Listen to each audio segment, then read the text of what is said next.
اور مختصر گرامر، پھر انشاءاللہ اس کی تفسیر۔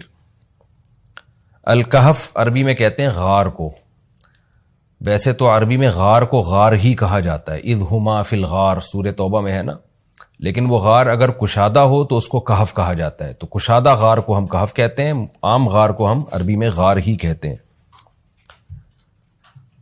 اعوذ باللہ من الشیطان الرجیم، بسم اللہ الرحمن الرحیم۔ الحمد للہ الذی، تمام تعریفیں اس اللہ کے لیے ہیں جس نے انزل علی عبدہ، جس نے نازل کی اپنے بندے پر الکتاب، کتاب کو یعنی قرآن کو، وَلَمْ يَجْعَلْ لَهُ عِوَجًا، اور نہیں بنایا اس نے اس قرآن کے لیے کوئی کجی۔ عوج ٹیڑھے پن کو کہتے ہیں، اعوجاج کا معنی کسی چیز کا ٹیڑھا ہونا۔ تو کلام میں کجی کسے کہتے ہیں، کلام میں ٹیڑھا پن کسے کہتے ہیں، یعنی سیدھی بات نہ ہو۔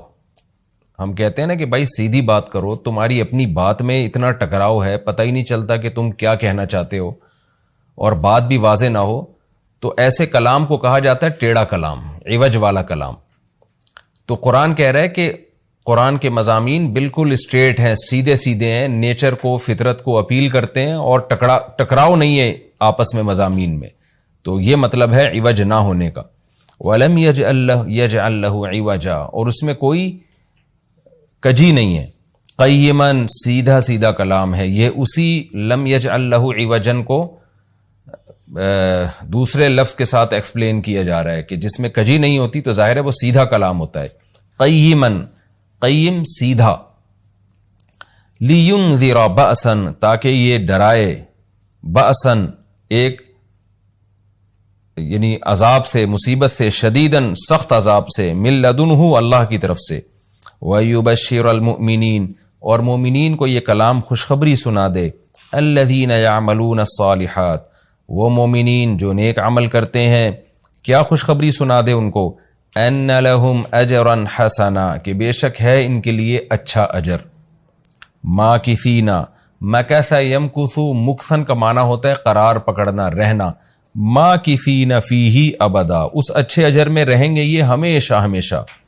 وَيُنذِرَ، اور تاکہ یہ کلام ڈرا دے، الذین، ان لوگوں کو، قالوا، جو کہتے ہیں، اتخذ اللہ ولدا، کہ اللہ نے اولاد ٹھہرا لی، معاذ اللہ۔ ما لہم بہ من علم، نہیں ہے ان کے لیے بہ، اس بات پر، من علم، کوئی علم۔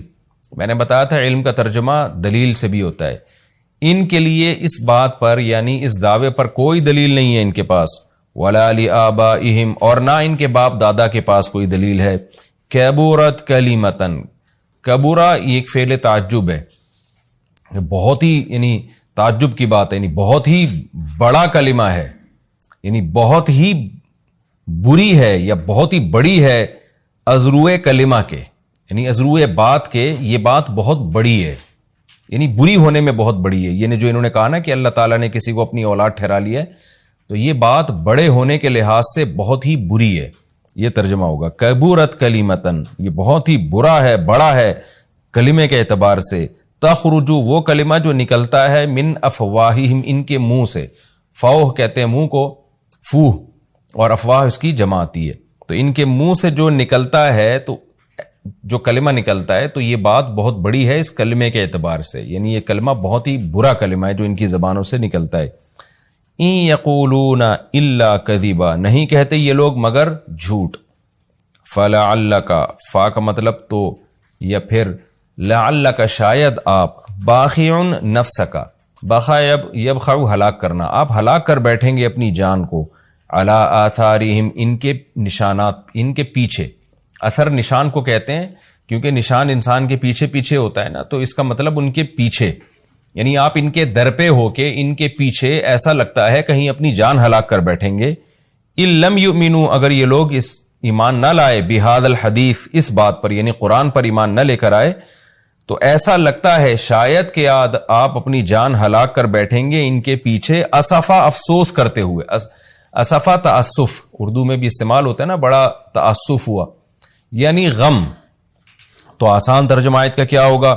شاید کہ آپ ان کے پیچھے اپنی جان کو ہلاک کر بیٹھیں گے غم کی وجہ سے، اگر یہ اس بات پر ایمان نہ لے کر آئے، اس قرآن پر ایمان نہ لے کر آئے۔ انا جعلنا بے شک بنایا ہے ہم نے ما علی الارض اس چیز کو جو زمین پر ہے. کیا بنایا ہے ہم نے اس کو؟ زینت اللہ زمین کے لیے زینت، یعنی زمین سے مراد ہے زمین والوں کے لیے. زمین والوں کے لیے ہم نے جو کچھ زمین کے اوپر ہے وہ زینت بنایا ہے. لِنَبْلُوَهُمْ تاکہ ہم ان لوگوں کو آزمائیں. ایہم احسن عملا کہ ان میں کون ہے جو عمل کے لحاظ سے زیادہ اچھا ہے. وَإِنَّا لَجَاعِلُونَ اور بے شک بنانے والے ہیں ہم ما اس چیز کو علیہا جو زمین پر ہے. کیا بنانے والے ہیں؟ سعیدن میدان، جروزا چٹیل. سعید یصعد صعودن کا معنی اوپر چڑھنا. تو سعید زمین کے اوپر کے حصے کو کہتے ہیں کیونکہ وہ سب سے اوپر والی پرت ہے نا زمین کی، تو سب سے اوپر ہوتی ہے اس لیے اس کو سعید کہا جاتا ہے. تو مٹی کو بھی کہا جاتا ہے چونکہ زمین کے اوپر ہوتی ہے وہ. اور جروزا جرز کہتے ہیں کاٹنے کو، جرز عربی میں. جروز کٹی ہوئی، تو کٹی ہوئی زمین کا مطلب ہے جس کی فصل کٹی ہوئی ہو. تو فصل جب زمین کی کٹتی ہے تو چٹیل میدان بن جاتی ہے. تو یہاں مطلب یہ نہیں ہے کہ زمین کے اوپر جس کی فصل کاٹ دی گئی ہو ہم وہ والی زمین کے اوپر کو وہ بنانے والے. مطلب یہ کہ چٹیل، یہ کنایا ہے یعنی مجاز ہے کہ جب فصل کٹ جاتی ہے تو زمین چٹیل میدان بن جاتی ہے. تو اس کا ترجمہ کیا ہوگا؟ وَإِنَّا لَجَاعِلُونَ ہم بنانے والے ہیں ما علیہا ان تمام چیزوں کو جو زمین پر ہیں. کیا بنانے والے ہیں؟ سعیدن جروزا چٹیل میدان بنانے والے ہیں. سب ختم ہو جائے گا. ام حسبتا اے مخاطب یا اے محمد صلی اللہ علیہ وسلم کیا آپ سمجھتے ہیں کہ آپ گمان کرتے ہیں ان اصحاب الکہفی کہ غار والے لوگ والرقیم اور پہاڑ والے لوگ.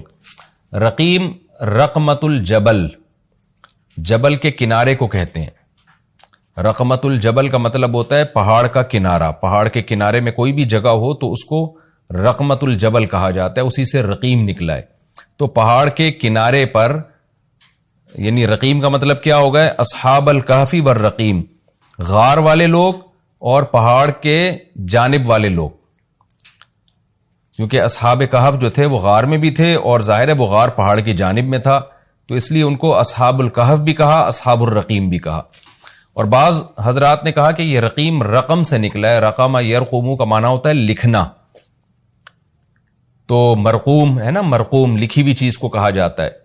تو اصحاب رقیم ان کو اس لیے کہا گیا ہے دو وجہ سے. بعض یعنی اگر ہم اس کو لکھی ہوئی تحریر سے مراد لیں تو دو وجہ سے ان کو رقیم کہا جا سکتا ہے. یا تو اس لیے کہ ان کا واقعہ تاریخی کتابوں میں تواتر سے چلا آ رہا تھا، یعنی مورخین اس واقعے کو لکھتے تھے، تو یہ لکھی ہوئی یعنی وہ لوگ بن گئے جن کو لکھا گیا ہے. اس لیے اللہ نے ان کو اصحاب الرقیم کہا، یعنی وہ لوگ جن کی ہسٹری کو لکھا گیا ہے. تو ظاہر ہے عجیب لوگ تھے تبھی تو ان کی ہسٹری کو لکھا گیا.